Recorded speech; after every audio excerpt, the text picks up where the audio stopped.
Hello there, welcome back to Chris Ink Friendly. In today's video, I'd like to teach you how to do true, false, not given question type in the reading section of the Ielts test. In one of my videos, I've explained how to do yes, no, not given question type in the reading section of the Ielts test, which is a similar question type to true, false, not given. In fact, you can use the same strategies to do both these question types. Good news is that both yes, no, not given and true, false, not given question types always follow the passage order, which means if the answer to the first question is in paragraph D, for example, the answers to the other questions follow that part. So once you've located the correct part of the text for the answer to the first question, the answers to the other questions will follow that. So that's great news for you. And the next thing is you'll have to use two important reading skills that are scanning and reading for detail, and also your skill to identify synonyms or paraphrase words having similar meanings, because IELTS is a test of vocabulary too, so your vocabulary is also checked. So let's get started.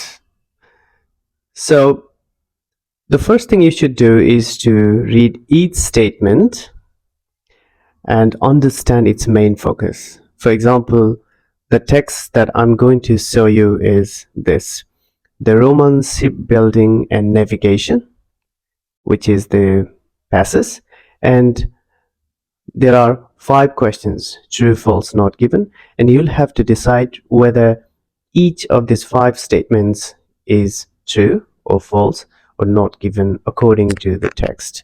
You cannot use your personal knowledge or experience to decide whether these statements are true, false, or not given. You'll have to decide them according to the text. So let's get started. The first question is: the Romans' shipbuilding skills were passed on to the Greeks and the Egyptians. So the keywords here are: the Romans' shipbuilding skills passed on to the Greeks and the Egyptians. So I've highlighted these keywords in the text. Can you read the third line of the first paragraph? The Romans were not traditionally sailors, but mostly land-based people who learned to build ships from the people that they conquered, namely the Greeks and the Egyptians. So the Romans learned the shipbuilding skill from the Greeks and the Egyptians. What does the text say? The Roman shipbuilding skills were passed on to the Greeks and the Egyptians. But the text said the Romans learned the skills from the Greeks and the Egyptians. That's just the opposite.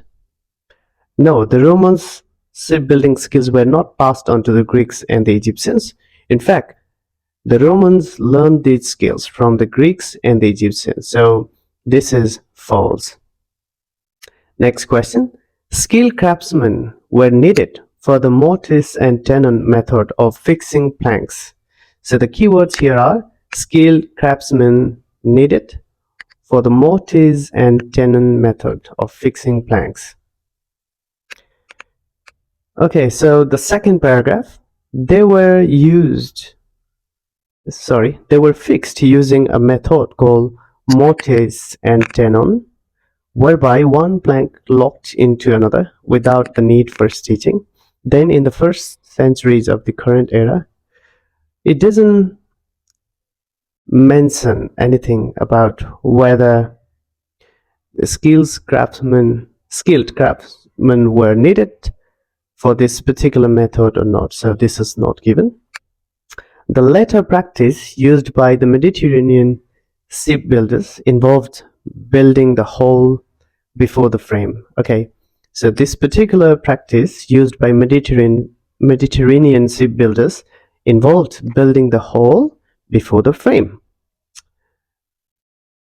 Okay, so in the same paragraph, I can find that the Mediterranean shipbuilders shifted to another shipbuilding method still in use today, which consisted of building the frame first and then proceeding with the hull. Okay, so first of all, it required building the frame and then the hull. What does the question say?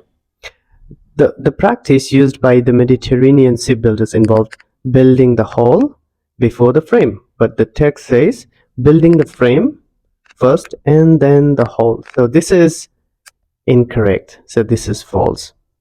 The Romans called the Mediterranean Sea, okay, Mare Nostrum, because they dominated its use. Okay, the third paragraph, so last line. And the Romans had control over what they therefore called Mare Nostrum. Control, the synonym of control is they dominated its use. So this is true.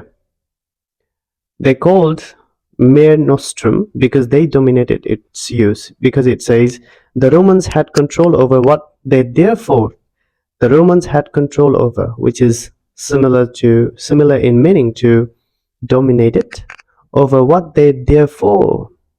That's why they called it Mare Nostrum, meaning our sea, because they had controlled it. Most rowers on ships were people from the Roman army.